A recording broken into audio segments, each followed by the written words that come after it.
What's up, everyone? Dem boys back with another one, or back with the first one? Can you be back with the first of something? I don't know. Y'all let me know. I can't call it. But this is the first edition of our Fantasy Football Weekly.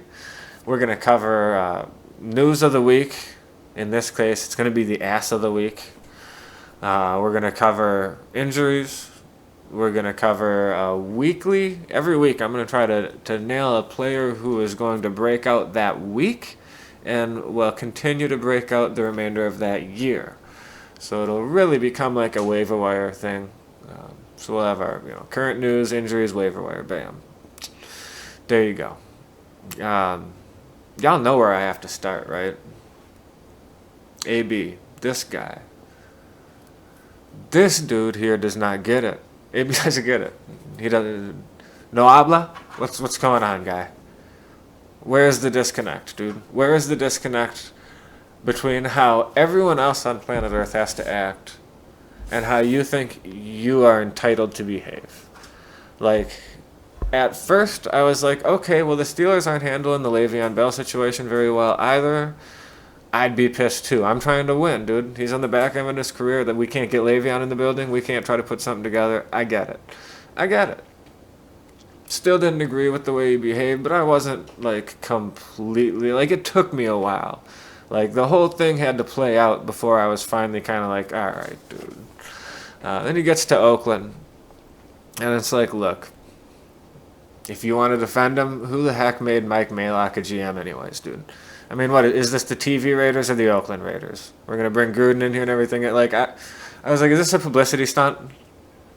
I mean, okay, but whatever, fine. Fine. So from that standpoint, could I try to defend AB? Sure. Again, yeah, but like, dude, why? Like, you weren't there. The team's going to find you. Like, they have. This is the way it works, okay? This is the way it works. You were squabbling with the NFL. It had nothing to do with the Oakland Raiders, yet the Oakland Raiders paid the price, okay? Because they didn't have you there when they needed you. You're trying to gel with a new quarterback who, probably isn't very good anyways, so you might want to get your time in there. And this is how you act, dude. And I get it, dude. Like, I'm not the cryo thing, whatever. Like, it's funny, haha, but at the same time, like, that sucks. The guy was probably working his butt off, as he's known to do. And he needed a cryo chamber because of it, and then that happened. And I don't know. Don't know. We don't know what happened, but all that tells me is the guy was probably trying to work hard and take care of his body. It was unfortunate. Easy to laugh at, though. Idiot. This guy.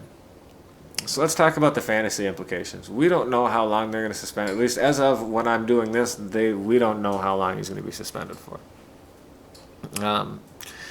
If he stays suspended, let's talk about who that affects. First off, David Carr. I had him as nothing more than maybe a low-end QB2 who, probably a QB3 anyways. But if you play Superflex, maybe Carr was your QB2, and you were going to be starting him as such. Well, drop him down. Call him a QB3 with very limited upside until AB gets back, until we know what the heck's going on. The next guy in line to get his stock hammered is my guy Josh Jacobs, who I actually had acquired in a draft this year. I was fairly excited about that. Look, he's a guy who may get a few more touches because of this, but expect the efficiency and the main thing here, the opportunity for touchdown to decrease. Because what I expect to happen is now you're going to have, obviously, safeties coming down into the box, unless Tyrell Williams and Carr start exploding on people. Is that likely? Is that likely? No, it's not. So you're going to have less time of possession, more stalled drives, more runs for no gain, with safeties stuffed in the box. which means less time of possession, less touchdowns, all this, dude. It's just a trickle-down effect. It's going to hammer everyone. But Josh Jacobs, for me, he goes from a solid RB2 to more of a flex play. Low-end RB2 range, flex play with upside, you could call him. I'm still starting him, but I'm not excited about it. I was excited about it just because of the dimension. Like, look at the way Juju feasted opposite Antonio Brown. So now we got Tyrell Williams who takes a hit. I had Tyrell Williams as a potential RB2, a definite flex play with RB2 upside. Now I have him as a set him on the bench and wait and see what happens. If you were thinking about starting him and you have another option, I'd look the other way.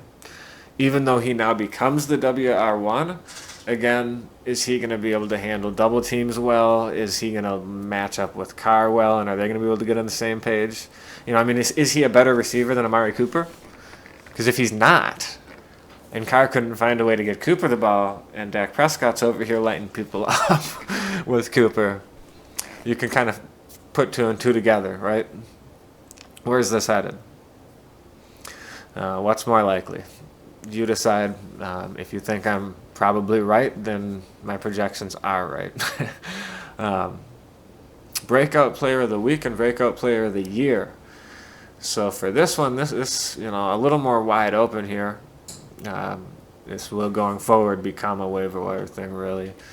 But week 1, my guy's going to be D.D. Westbrook as my breakout player of the week, breakout player of the year. He's a breakout player of the week because the Kansas City Chiefs don't really play defense, and they're at home.